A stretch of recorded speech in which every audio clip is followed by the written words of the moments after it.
week one of Fight Camp. So we'll go straight into it. Ray, did you see the Sandy Wright fight? No, I didn't, mate. Okay, we won't be reviewing that then. So Avni Yildirim against Jack Cullen. Let's have your take on it, Ray. I got caught up one a little bit late. I saw from round 3 onwards. It was just what I expected. Just what I expected. Yildirim suppose marched forwards in the rounds later on and towards a fight. Cullen boxed quite well. He hit, moved, got out the way, used his reach really well. He doesn't have much power, Cullen. That's probably going to catch him out later on as he progresses through his career. Mm-hmm. He did get hit clean a lot of times by Yildirim later on, but Yildirim's probably been in with far more experienced opponents, and it looked at one point he was threatening to come on very strong later on, but he never did, and that's a good win on Cullen's CV. It looks a good win on his resume. Yildirim's not all that, but just as a name, that's pretty good, so that's standing him in good stead. Cole? Yeah, a bit like what Ray says, the power bit worries me, because it was hitting Yildirim with the kitchen sink and he was still marching forward. And I know I said that to Andy on the night, didn't I? Yeah. So that would concern me. I think Yildirim posed him a lot of questions. Did we learn anything new about him? Probably not. I wasn't overly impressed by him, I'll be honest with you. Boxing's about levels, isn't it? So he didn't show me nothing that suggests to me that he's gonna be the next superstar in British boxing. But being brutally honest, I've lost a few brain cells since then, because obviously we'll get on to later, but Lee Wood won, so maybe my recollection might be a bit harsh on him. But no, wasn't overly impressed. And I echo your two's feelings, to be honest. He's going to struggle when he steps up. I think they were trying to big him up. Great performance by Cullen and all that, but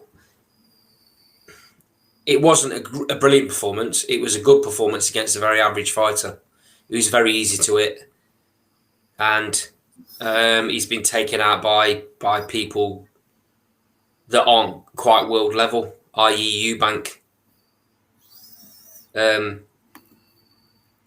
So where does that sit, Jack Cullen? It's certainly not pushing on the door for anything big, is he?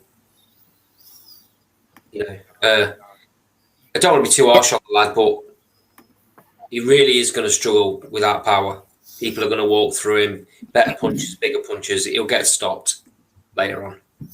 He's going to be at super middleweight, isn't he? He got Felix Cash was clinical when he fought him, and that was a good fight. But I think that was because Felix Cash underestimated him. It's super middleweight. It's probably easier on his body, but he's up against bigger, stronger opponents. Yeah, he may get a good win against Zach Parker, take his ranking. I don't think he will. Sorry, I don't think he will. I think he could probably. He's got enough probably about him to beat Zach Parker, but. I mean, if you don't think he does, you don't think he does. I think the point I was making there was that's probably about his level. Yeah. Because and like somebody like Lerone Richards would have a field day with Jack Cullen. I think Eubank beats him super middleweight or middleweight, and they're at the top end of British level. I don't think Zach Parker is the top end of British level. That's where I was going with that. So that's probably where I see Jack Cullen. Nice win, but yeah, it is what it is. Speaking of British level, on to the next fight, Anthony Fowler. In my opinion. What? No, I just wondered who you come into. You, mate. Go right ahead. Yeah, well, let's have a quick drink first. You're going to need it after we know who he's fighting. Yeah, so Anthony Fowler, the kid was game who come over from Germany one time, to be fair to him, but he was just a walking punch bag. The kid only fought 2 weeks ago, and jumped straight in with Fowler. A little bit similar to the previous fight. Did we learn anything new about Fowler? No, all we learned really is that he gets hit too much. I hear what Ern's saying. Well, I hear what Ern's saying a little bit. Obviously, he's got the emotional pressure of becoming a dad this week, so congratulations on that.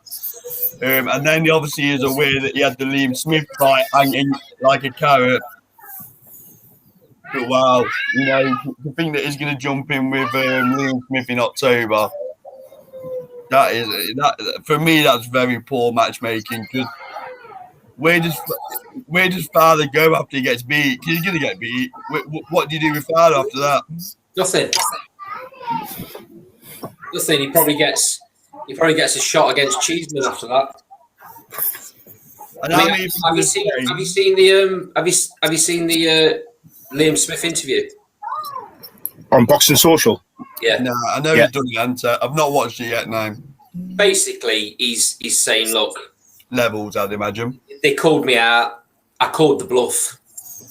I'm taking the fight. Does it do anything for my stature? No. Will I beat him easily? Yeah. Am I going to walk through everything he gives me? Yeah. The only thing this does is gives Anthony Fowler a bit more of a name. Fowler's on a no-lose situation in this fight because everybody expects Liam Smith to beat him. That's what Liam Smith said.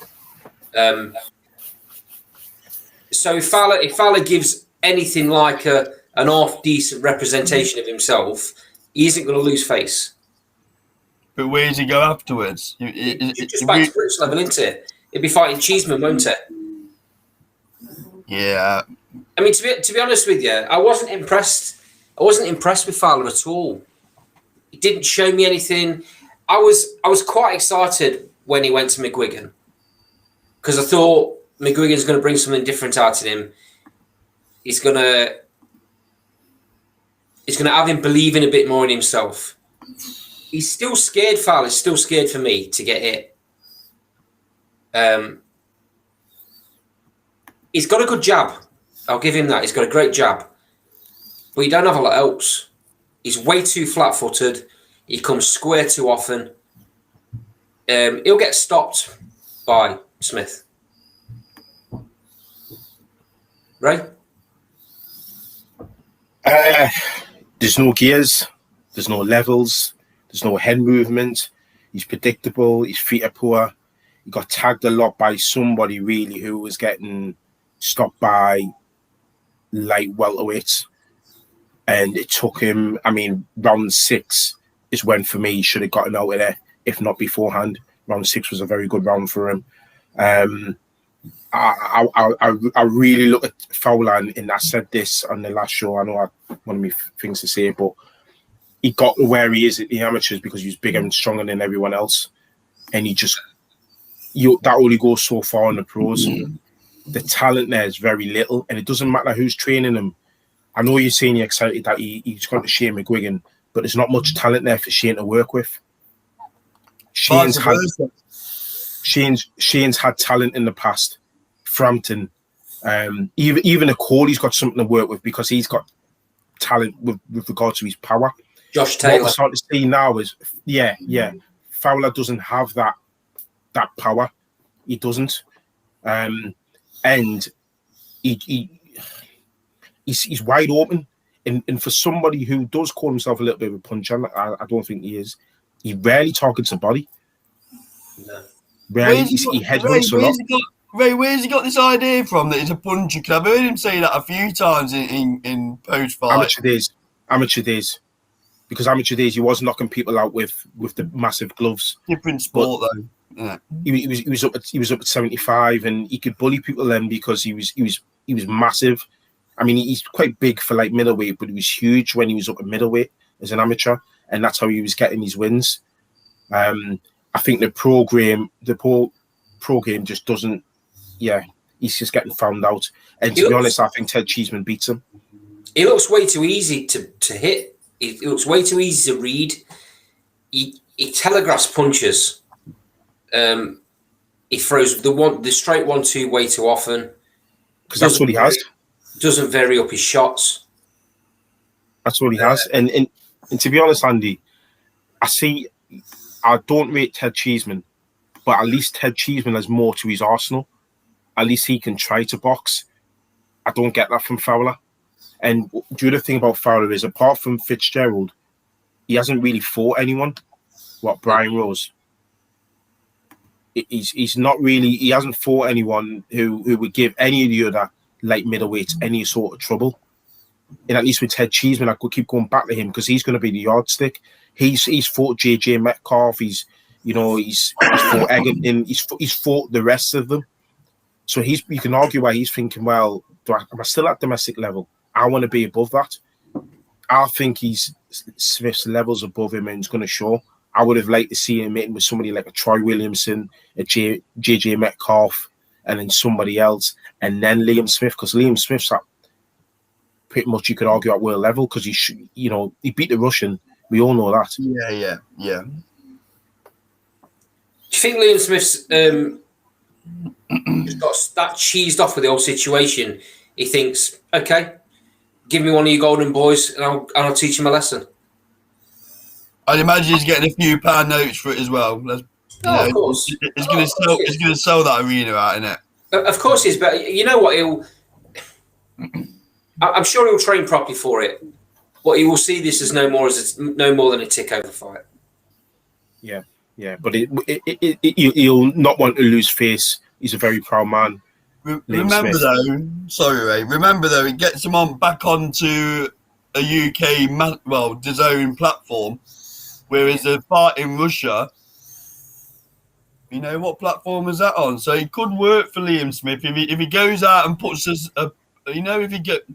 I think he demolishes the guy, so I think he'll go out and put a right show on, and he might just raise that profile again to get him in people's thoughts, quite possibly. The only thing with that call is, and I agree with you, I think he does a proper job on Fowler. It doesn't do much for his world title aspirations. No, it don't. That's my only thing. Himself, didn't he? I'm wondering though, Ray, if that ship has sailed for Liam Smith a little bit, and he's thinking, well, I ain't getting no fair shakes at world level, so I'm just going to beat all these bums up at British level. Carl, that ship's only sailed because his promoters are letting him down. Yeah, what I'm saying, it is what it is, though, isn't it? But for whatever reason, he ain't getting a fair shake at world level, so why not earn a few quid?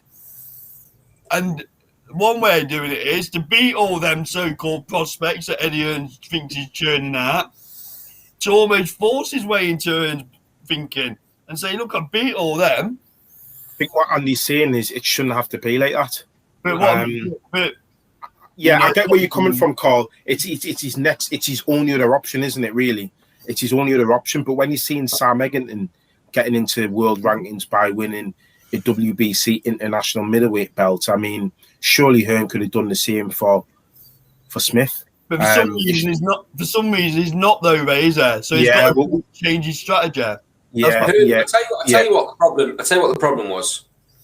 Hearn took his eye off the ball with Smith because he got bigger fish to fry with Canelo. That fight in Russia should have had a rematch clause, and that should have been a straight rematch. Eddie Hearn should have paid for it. They should have broke the bank and got the guy over here. There's an argument, Andy. World champion. There's an argument that Liam Smith should have been Eddie Hearn off. Yeah, he should. You know, he should.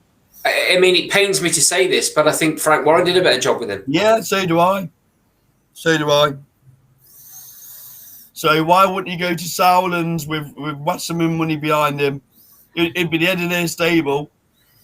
Yeah. You know, rather than having a bit part role to play with Matchroom in DAZN. It's one of them, isn't it? He's in a difficult phase of his career, though, mate, because he's probably not got many years left. Are any of these real big rollers gonna break the bank for him, knowing that they're only gonna have him for a couple of years? What's to say he experiences the same thing at Wasserman? Say again, sorry, mate. Yeah, What's to say he doesn't experience the same thing with Wasserman? Is what he's this is it. That's probably what he's thinking. We've all said it, haven't we? That nobody wants him. Nobody wants to fight him. So we might be doing Eddie Hearn a disservice. It might be the case that Eddie Hearn's tried to put his name out there for world title fights or eliminators, but no one's taking the bait because they know how tough he is and how difficult to fight it is. But anyway, if it was one of Eddie Hearn's golden boys, Eddie Hearn would break the bank to get the fight. He'd put that much money on the table that the opponent wouldn't have any choice but to say yes. He's done that loads of times in the past. I'd like to know what the reasoning actually is, Andy, because he's got a big following. He's a big ticket seller. He's an ex-world champion. So, you know, he talks about building fighters and making sure people know about the backdrop and the profile of the boxers. Well, he talks about he loves Liverpool, he loves putting fight cards on.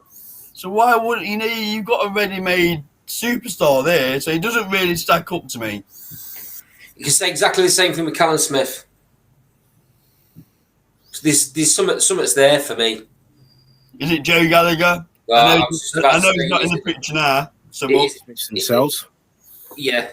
Is it the Joe Gallagher thing? Because Joe Gallagher's not scared to say what he thinks about any promoter that doesn't do his fighters right. And you could throw Jonas in that mix as well. Yeah, he's done nothing for her, has he? So, but anyway, Andy, we're going off on a tangent. I'm sure we'll cover Liam Smith in weeks to come. Absolutely. Yeah, we will. So next on the bill, Campbell Hatton against Laskowski, is it? Close enough. Ray? Yeah, I don't like judging prospects before they've had at least 10 fights. I think Campbell has stretched it to about 15, 20. He really needs that amount of learning. Yeah, there's been improvements every time I see him. There's slight improvements. I'll give him that. He was patient. He was thinking a little bit more. I think when we got to round 3, he started to focus a lot more on the stoppage. That worried me a little bit.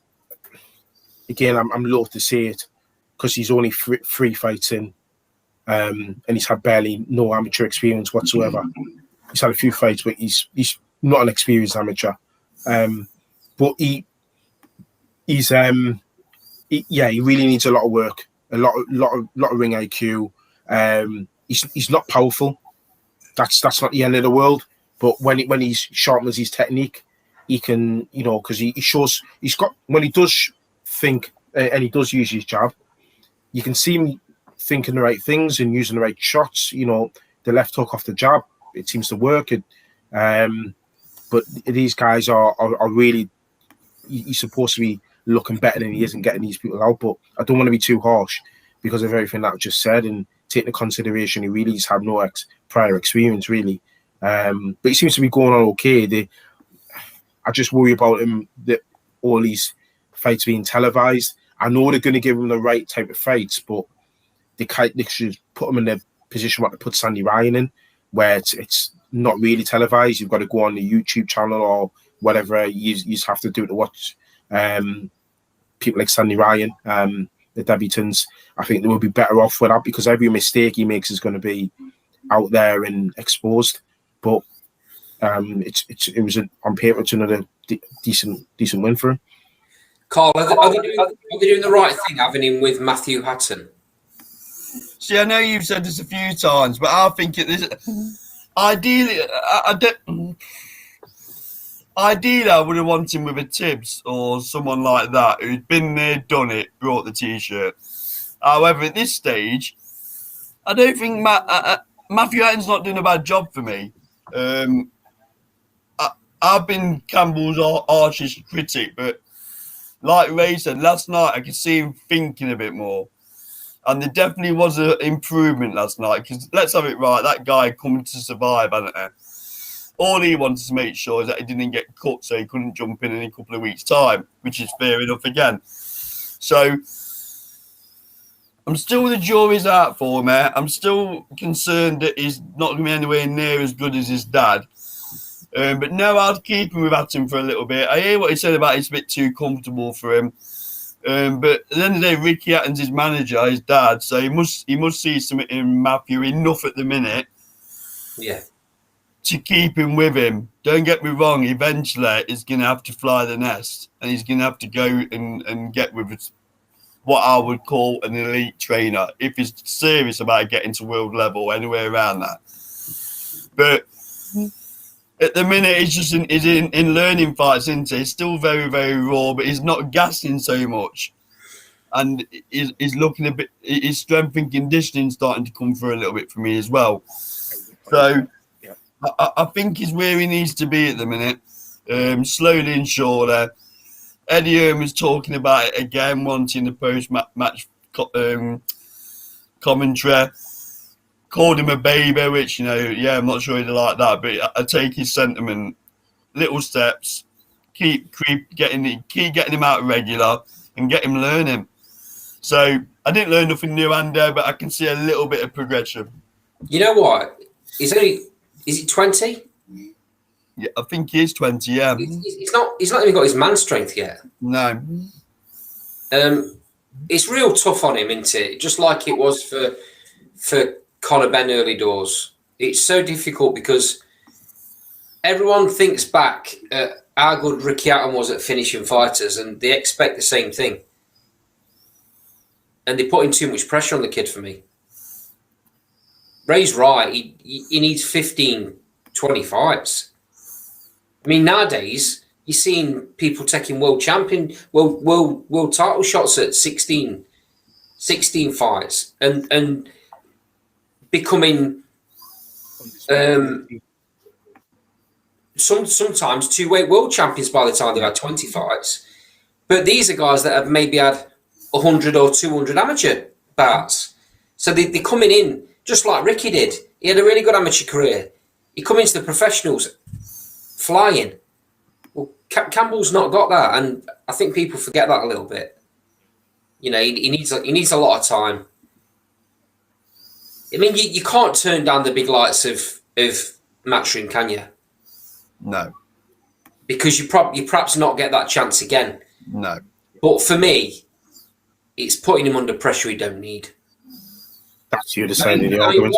Why is he on a bill second to last fight, third to last fight each time? He should be exactly what you said, like Sandy Ryan. He should be on the YouTube fight, Matchroom YouTube fight, or he should be the first on the bill.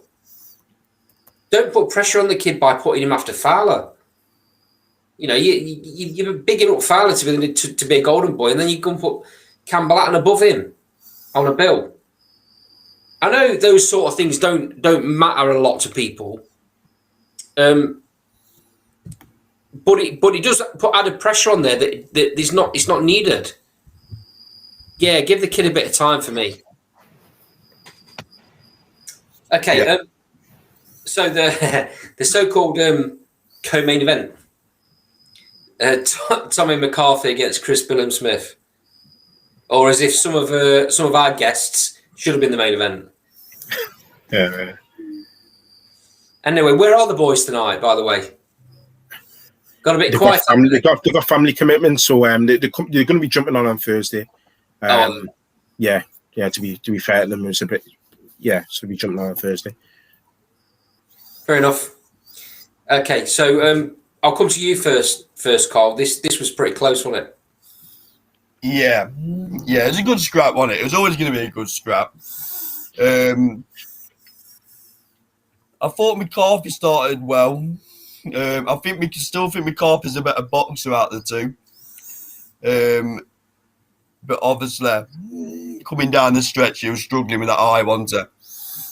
I think should it not have been for the eye, I think McCarthy would have beat him, and he was obviously bothered by that. And for me, I called it a draw on the night, and did you know? I think it was a draw personally. There's got to be a rematch because neither of them are ready to start stepping up the levels yet in that weight division. So if I know Bill and Smith was talking, giving it some smoke afterwards. Take the rematch, mate, because I'm not sure if you start looking upwards, I'm not sure where you're going to go. So I think it's got to be a rematch. Wasn't over it was a good fight, but it was only a domestic level fight. I doubt the big boys in that weight division are trembling in the boots, to be brutally honest. Right? Exactly what Carl said. Aside from I had McCarthy winning the fight by a round. It was a real back and forth fight. I thought McCarthy landed the shots that had the most effect. A few times he rocked Billum Smith early on in mid rounds, but I could see the argument why you might like the argument. You might like the work that Billum Smith was doing in that fight. It was one of those. It came down to which style that you liked. Ultimately, the rematch. There's no other option but the rematch, because for me, Richard Riakporhe beats them both again. Yeah, they're nowhere near. I mean, he's got a Corley in the gym, hasn't he, Billum Smith? Yeah. There's a chasm between a Corley and Billum Smith, and the other guys at cruiserweight will annihilate a pair of them at the age that they are. They lack. It's not just quality that they lack as well. McCarthy seems to switch off. He admires his work a lot. He reminds me of a very lazy sort of James DeGale. Although there was a lot of talk in the commentary, like he sorted his conditioning out. They spent a lot of time talking about his physique. I don't know whether you guys picked up on that. Yeah. But for me, it didn't make too much difference. There was still that. There wasn't any oomph in him. Tommy McCarthy can be that guy who's behind in the fight, and there's still no urgency. I think that cost him more than the eye. He just never seemed to got any emphasis that this is close, or I might be behind. I need to go for it. I need to up my work rate, land cleaner shots instead of getting it messy. He seemed to make it messy at times. He seemed to just sit back and admire his work. I've landed an effective shot there. I'll just admire what I've done. And Billum Smith, the way he approached it, his style, it's more pleasing on the eye. So I could see why you would give it to Billum Smith. So it has to be the rematch for me. Yeah, I agree. So we've had a comment in the sidebar. Chris Akabusi's laugh, amazing name still. I can't get over it.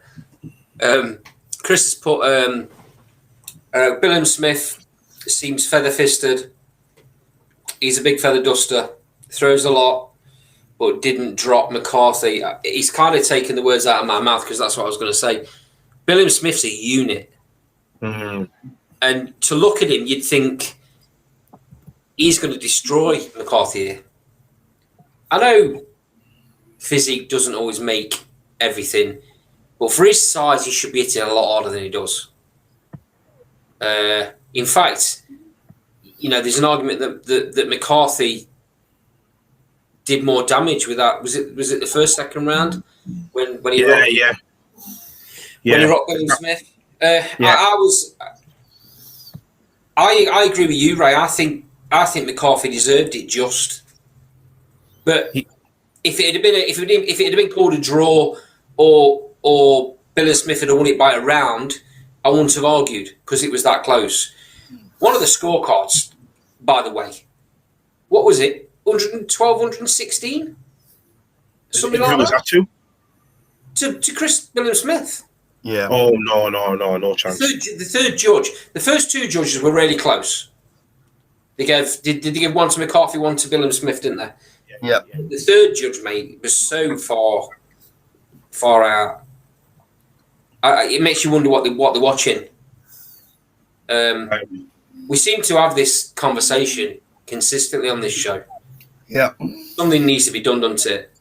But the thing is, though, Andy, I guess it's subjective, and when you leave it to the opinion of, it's not objective in the sense of football where the ball goes in, crosses the line, and it's in the net. It's a goal.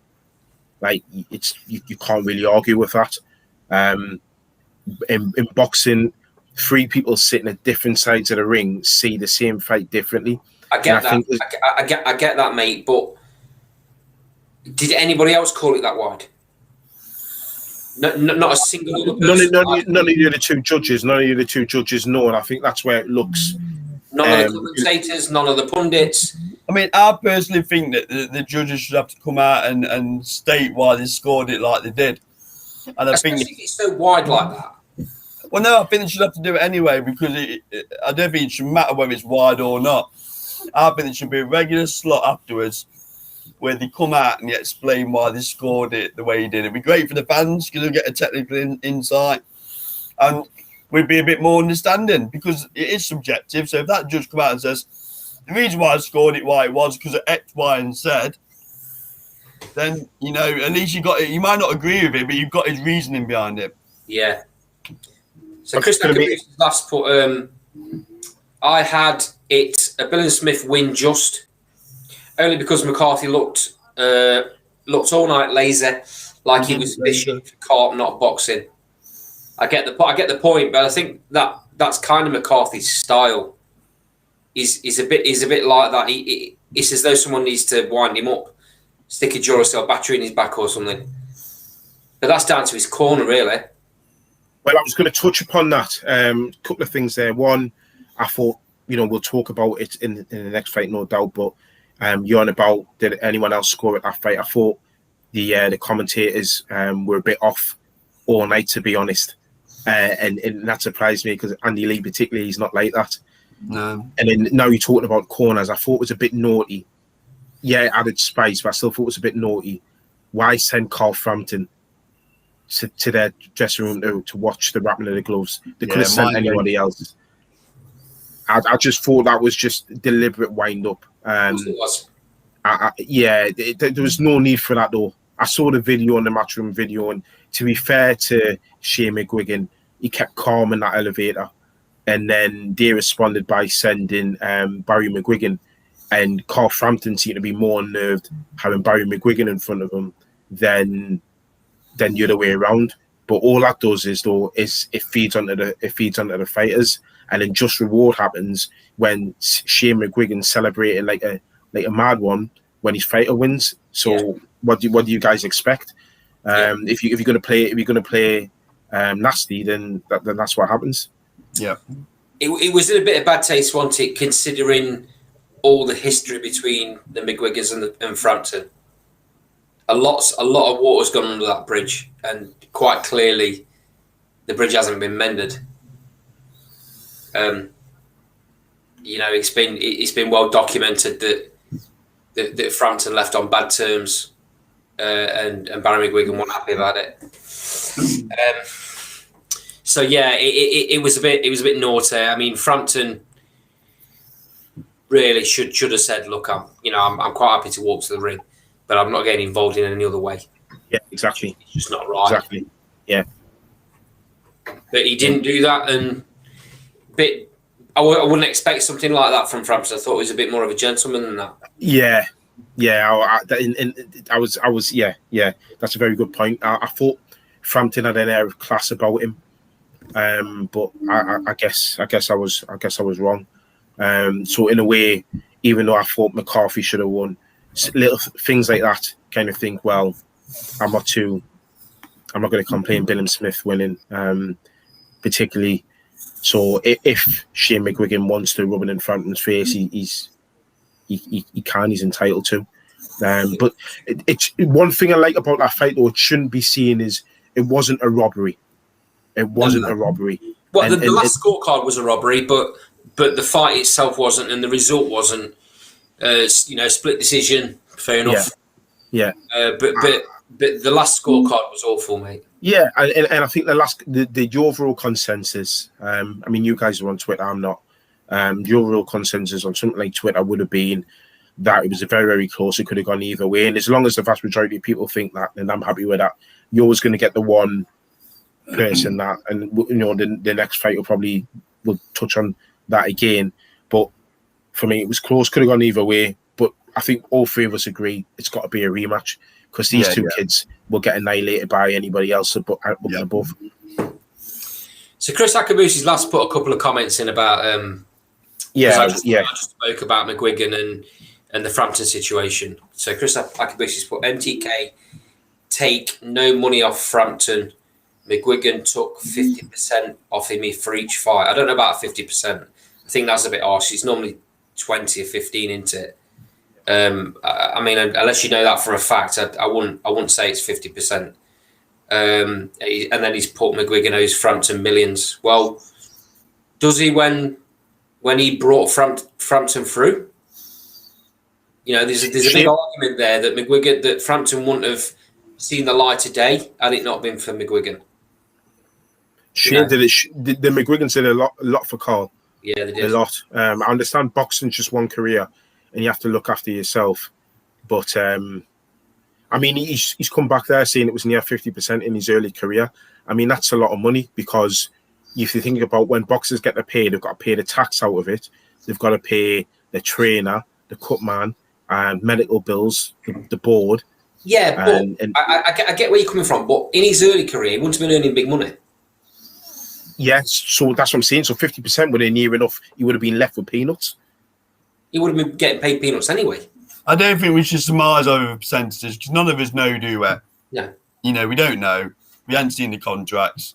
If Chris has seen the contract, fair enough. But, you know, I don't like to surmise over things that we don't know about, to be honest. Yeah, so let's get on to the proper fight of the night. Okay, so we did this on a show last night, but I'm quite happy to do it all over again. It's the only reason I've come. So, by the way, Chris, do you want to jump on the screen tonight, by the way? Give us a shout if you can. Be good to have another face on. Sick of seeing these two. Likewise. So to the main event, and once again, an absolutely amazing win for the Monster Slayer. We don't believe in monsters in Nottingham. We've said I'll have to have a drink for that, mate. And once again, congratulations, Lee. Amazing job, mate. And hopefully, like I say, we said yesterday, we'll hopefully get you back on, and you can come and say your piece in your Forest shirt. No, it will be happening. No, you can have the only way you can wear that is if it's got the world belt that just nicely covers the badge. Behave yourself. He's earned the right to wear that Forest shirt, mate. He's earned the right to wear the belt, but I'm not sure he's earned the right to wear a Forest shirt. But come on, Andy, let's carry on. Or if I carry on down this way, you've got no chance of getting him on. So I'd like to hear Chris's side on this. Tell us what you think about our man Lee and what he achieved. There's been so much. There's been so much good press for him, which I'm so happy for the lad. He's worked real hard his whole life to get himself into this position. He's took some losses, come back stronger. He's moved around camps. He's finally got himself into a settled position where he's really happy. He's clicked with Ben Davison. And I said it last night, Ben Davison deserves a lot of credit for what's happened here. And let's not forget, Lee Wood took this fight on 6 weeks' notice. Imagine what he's going to do in the division when he's had 12 weeks. He's put the division on notice, Hunter. That's what he's done. So. Has anyone seen the Jazza Dickens interview from today? No. So, to his credit, Jazza Dickens said that when Lee Wood dropped Zucan, he jumped off his seat like a fan. Because at the end he's next. Say again? He's next. Well, at the end of the day, I mean, he said he's not bothered either way whether he fights Lee Wood again or not. He says, but his instant reaction was to jump for joy because he knows exactly what Lee's been through in his career to get to that position. He knows what he's done and how hard it is as a fighter coming through. Yeah, because Jazz is not too different, is he? He's not. That's right. They've had similar paths, haven't they? Yeah. They've both had losses, and they're both in a position where it could make not just make their career, make the families' lives better. And Andy, just before we go into some serious analysis about Lee Wood, the TKO boxing boys, I'm very disappointed. Very, very disappointed. You know, especially, was it Simon? Is it Simon Ray who was giving it the large in the sidebar? Is it Simon? Huh? Scott. Right, close enough. So, Scott, you know, Simon, Scott, whatever you want to call yourself, I put a video out there on the channel. You've got some grovelling to do, fella. You know, Ben admits it. Ben admits he got it wrong. Josh called it on the night. So, you know, we thought he'd come on tonight. I mean, Imran, give him his due. He came on last night. He said thank you. You know, he apologised into Raimondo. Did the right thing, fronted up. A little bit disappointed that you've not done it tonight. Even Chris Akabusi's calling them out. Sidebar warriors. Yep. Yep. I'm quite disappointed. So we won't be going live this Thursday. So you know you got a good week to find your kahunas and get on with us in a couple of weeks' time. So we'll give you 2 weeks to have a look for them, and then you can jump on. Sorry, Andy, I just had to get that out there. No, it's okay, mate. It's okay. So we'll go through similar to what we said last night. So Ray, do you want to give us your now you've had a little bit more time to think about it and to assess what actually went off last night. Give us your opinion on the fight. Yeah. It's still the same as what I said yesterday. To be honest, lads, it was an absolutely amazing win. For some reason, it's not getting that publicity or recognition in the boxing world is what it should do. I'm hearing that there's too much talk about him not being not being a super champion. That's all rubbish to me. He beat somebody who was heavily tipped to wipe the floor with Lee Wood. Lee Wood was class from start to finish. He dominated the fight at parts. Zukan, we didn't see the whirlwind from him. You know, he was kept at bay by Lee Wood's jab, and it was the power that told at the end. Carl? Yep. I'll keep this very short and sweet. As a Nottingham lad, he said what he was going to do, didn't he? He says, he's never felt power like mine. A lot of people wrote him off, including Roberto Diaz, because of an interview on the channel, by the way. Shameless plug there. This punch output that they kept talking about, whether it was inactivity or what, it just wasn't there, was it?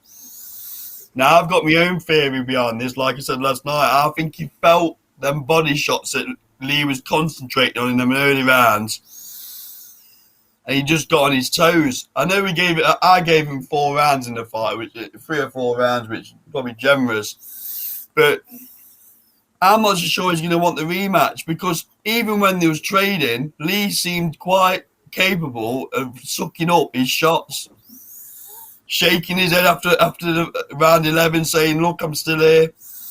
Even when Zukan was having a bit of success, Lee wasn't phased. He wasn't going into his shell. So whether he wants a rematch or what, you know, Lee Wood's just got his number. I think sometimes boxers have got your number, haven't they? So the game plan from Lee Wood and from Ben Davison was perfect. Bang on. But the only thing that concerned me, thank God it didn't go to points, because if there's anything like Andy Lee's card, you know, it'd have been squeaky bum time, wouldn't it? So even Eddie Hearn come out and said there's some very, very strange scoring online. So well done, Lee. Stopped him. There's no doubt. There's no question. It's not gone to points where people say, did he win, didn't he? You put him on his arse. Job done. Job done. And like I said, the division's on notice. Absolutely. Chris Akabusi's put Lee Wood versus Barry Chuckles, actually Jazza Dickens. I'd like to see that one next. There's a little bit of an uncertainty here for me.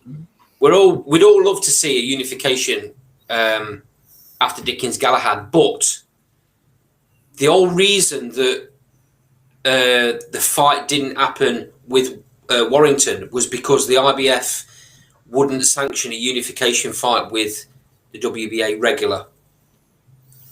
which is an absolute disgrace when you consider the WBA super champion Santa Cruz hasn't defended his belt for 2 years. Don't rule that fight out though, because I mentioned that. He should be stripped. He should be stripped. That belt should become vacant, and then Leigh Wood should be fighting somebody for it. Seeing as though he's got the regular title, he should be fighting somebody for it. It should be a very simple scenario. It's to Santa Cruz. You either fight Leigh Wood next, or he'll be stripping you. Yeah, Leigh Wood should just be elevated. Yep.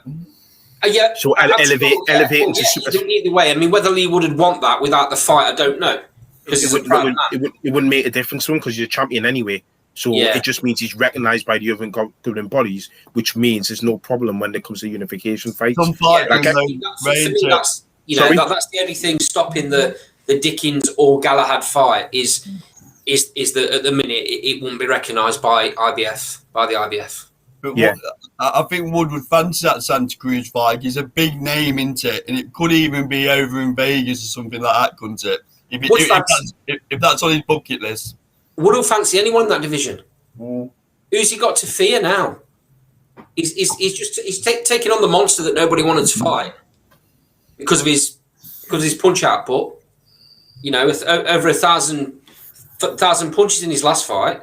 And Zucan, he looked a broken man to me when he finished that fight. He couldn't get out of the ring quick enough, could he? Just a little bit. Just a little bit back on. And you made that little comment about Roberto Diaz. He did give Leigh Wood a lot of props before he said that Zucan would beat Leigh Wood. He gave him a lot of props. He said he's a great fighter. He's a heavy puncher but an accurate puncher. So pretty much all of the things that he said Leigh Wood had in his favour worked in Leigh Wood's favour in the end.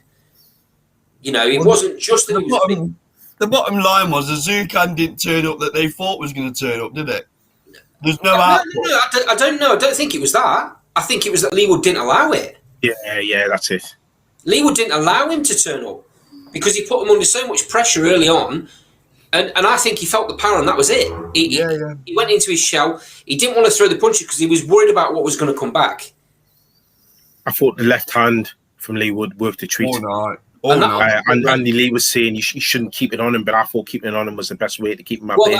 That distance was perfect, wasn't it? Yeah, because that's what he used to measure his distance. He got called by the referee once because he was pushing back with it once or twice. Yeah. Which you can't do, but there's nothing to say you can't feather it out there and you know, to keep a distance. There's no ruling against that. He did the right. He broke him up, didn't he? Let's have it right. He broke the guy up, didn't he? Those uppercuts were crunching.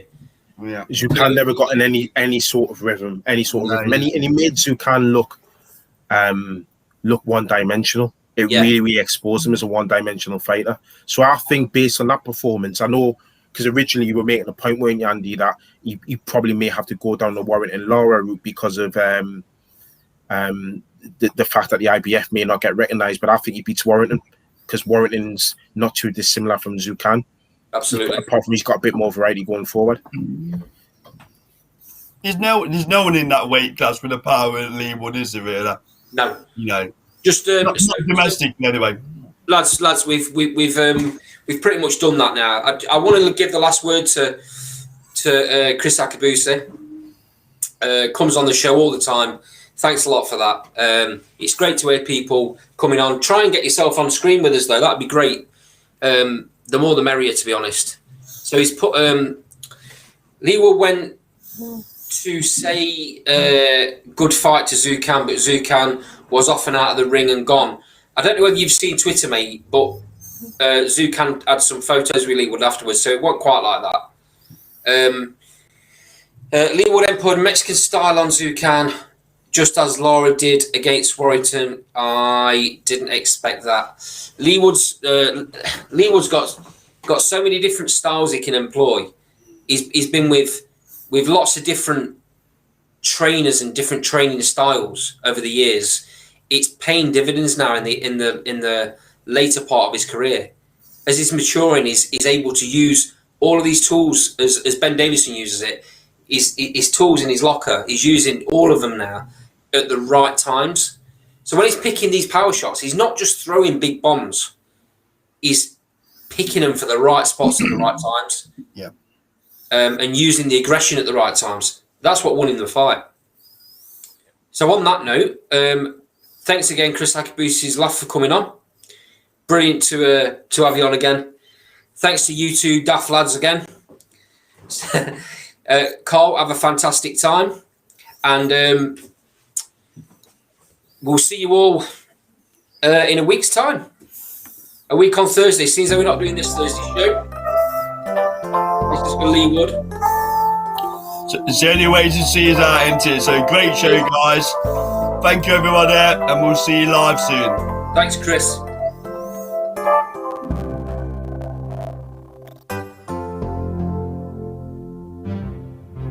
The higher you build your barriers, the taller I become. The farther you take my rights away, the faster I will run. You can deny me, you can decide to turn your face away. No matter, 'cause there's something inside so strong. I know that I can make it, though you're doing me wrong, so wrong. You thought that my pride was gone.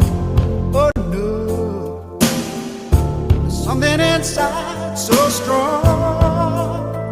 Oh, something inside so strong.